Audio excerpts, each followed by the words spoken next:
So, I'm sure you are already aware of what this video is actually about, if you can read, because it will probably be in the title. Now, it also seems like everyone and their mother is making a video on this certain topic. However, it's quite a hyped up topic.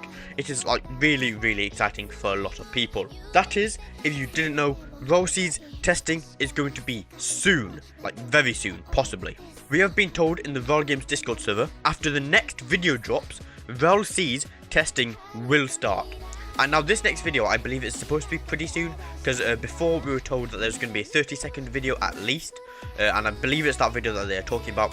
However, some people are hoping it's going to be longer than 30 seconds. So today, I'm just going to look through some of these sneaks. I haven't looked through many of these myself, however, I will look through some of them today with you guys.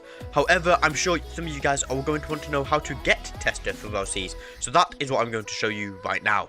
So if you're on the Rell Games Discord server, you can come up here to option where it says server subscriptions. If you click on that, you can see that you can either go for the silver supporter or the gold supporter. Now, obviously, gold supporter is more expensive. However, if you buy gold supporter, you have a higher chance of getting tester than if you were to get silver supporter. However, even if you buy this, it doesn't guarantee you a spot at tester. The same applies for Nitro. I believe you can also apply for a tester if you have Discord Nitro and you like boost the server.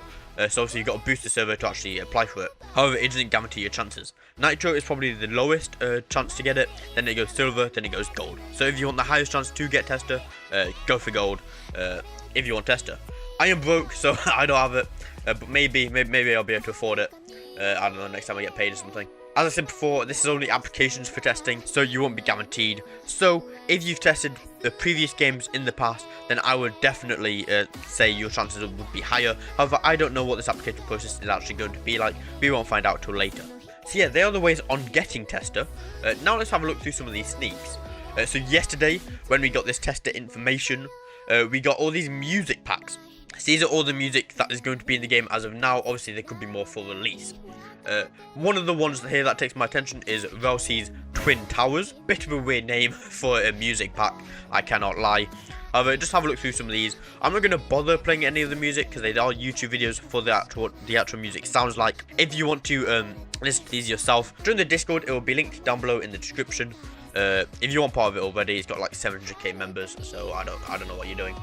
But I don't know if it's copyrighted or not, so I'm not going to bother playing it. Now, next we've got like what seems to be a Bezento sneak. A lot of these I haven't seen because I haven't really been keeping up with Rell's, I can't lie.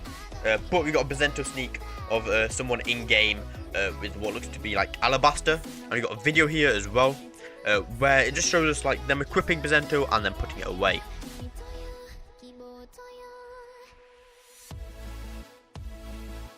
Now, this looks very cool. I can't lie. It's just the way he puts it away, just like it just looks a bit weird.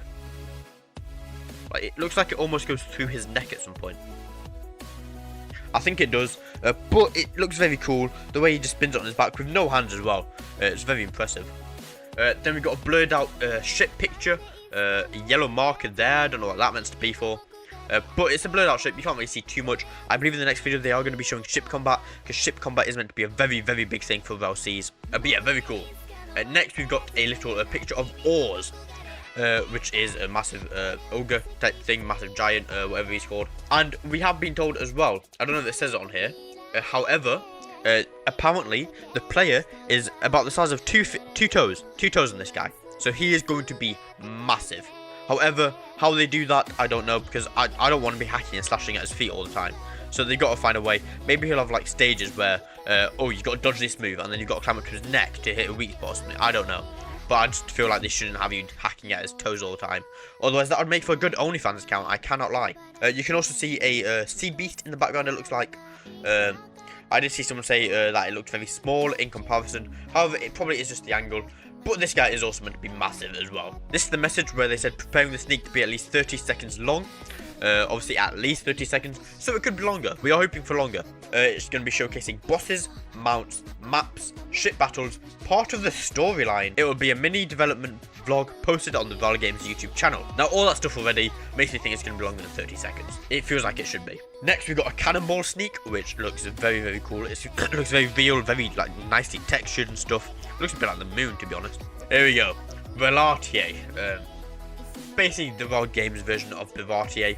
You can see like a little frog thing there with cannons in its mouth. Don't know whether these are going to be usable or not, or whether they're just for show. It looks very cool. Hopefully, you know, you can go to each and every one of these floors. But yeah, it's looking very cool. You can also see the water here, looking very nice. Wine and dine at Rell. Okay, this is very blurry. Okay, so obviously they sent this out later. Afterwards, they sent out like a little blurry picture. And you can also see like the doorway with the mount. This is one of the mounts you can use, and it looks like the mount can fit through the door, so that is very good. It shows the island size. It's gonna be great. So you got a picture of this guy sitting next to a cannon. So obviously with ship combat, you're gonna be able to man the cannons. Maybe a bit like Arcane Odyssey, where you could hire NPCs, or whether you're gonna have actual people. Some bosses you defeat could become mounts. Okay, well this is a dragon. You can already see it's got a saddle on it. Is this a dragon from Punk Hazard? I'm not too sure, but it's a dragon, so there's gonna be like a dragon boss in the game. It looks like it. And here is a flying mount. One of the concerns I do have with this game, and a lot of people have, is how are they gonna balance flying mounts and land mounts? Because in most games, flying mounts are better than land mounts, and it makes sense. They can pretty much go anywhere, whereas land mounts can only like walk on land, whereas flying mounts can just fly anywhere. They can fly from island to island if they wanted to. So you gotta nerf them, so it encourages the player to actually use land mounts at some point. And here's the actual boss, which will drop his dragon mount, it seems. So yeah, there is going to be boss fighting, as with most One Piece games. Also, I probably should have mentioned this earlier. With testing being right around the corner for LCs, it could be a media ban when it first releases.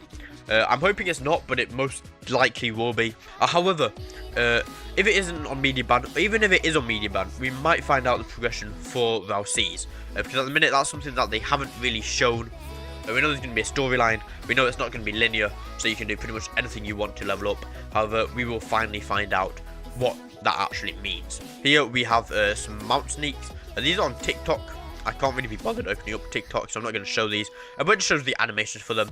Obviously, if you want to see these for yourself and you haven't seen them yet, join the Discord. Ooh, okay, so there's chests. Maybe these are how you're going to get fruits in the game, because he is holding what looks to be like venom. Very cool. Plus, they pushed the music again. Okay, so there's obviously more stuff that's changed. Now, these are all the fruit designs. This is very, very awesome. I'm not going to bother naming all of them because I probably will get some wrong. However, you can see that they are definitely for a wide variety. Like, they've got Yamato's fruit right there, which is like, is that in any One Piece game? I have no idea. It might be in King's Legacy, if I remember, but I'm not too sure. But they've got a wide variety. And they are actually doing like some unique stuff. Like, that paw fruit looks unique. It's obviously a paw, like it's meant to be, but it looks different than most games. Now, one thing as well I have seen in people's videos and people talking about this game is that they want fruits to be, you know, hard to get, or they want them all to be the same rarity. Now, as good as that is, you know, I think they should all be like hard to get, definitely. However, the same rarity I would disagree with. Now, this might be a hot topic. You guys might disagree with what I'm about to say. However, in One Piece, you've got Logias, you've got zones, you've got mythical zones, you've got Paramecias, and with them come rarities. Obviously, Paramecia being the commonest, then I think it's Zone, then Logia, then Mythical Zone. So obviously, in this game, they should really, it's a One Piece inspired game, right? So they should really go with what One Piece is. So Logias should be harder to get than Paramecias, etc. I feel that's just the way it should work. However, I did also, someone did say that technically they are harder to get in a way because there's less Logias than Paramecias and stuff, I believe. So in that way, they are harder to get because there's less of them. Oh, they've got the bar. I'm guessing this is on Starter Island, maybe. Yeah, Makino's bar from the anime, possibly, but they just obviously, you know, validated it. So we've obviously seen Oars. Look, he looks massive. Is this in Blender? I'm not too sure, but he just looks massive. And then we've got another one of this like Yeti kind of looking thing. I don't think it's the one from Drum Island, but I'm not too sure. Okay, so we've got Gecko Moria, which once again, he looks massive. Like, I know GPO's got Gecko Moria pretty big, but obviously a lot of the bosses in this game are going to be huge. So obviously Gear 4 is also releasing. A Bounce Man, I don't know if Snake Man's going to be releasing with the game as well. But this game is supposed to have 30 fruits on release, which is going to be amazing. Even if they like drop that down to 20 to make it a more manageable size, that will still be really good. But 30, you know, 30 fruits on release, amazing. So I'm going to end off this video here. Let me know, guys, talking about fruits. What fruit are you going to try go for in LCs? Or are you just going to main sword style or blackleg or something like that? Let me know in the comments. And I hope you're hyped. I am really hyped for this. Even if I don't get tester, because obviously I need to buy the subscription or I need to boost the server, whatever. Even if I don't get tester, hopefully people can still make videos on it. And that is going to be very, very exciting. So yeah, if you enjoyed, be sure to like the video, subscribe if you're new, and I'll see you guys later.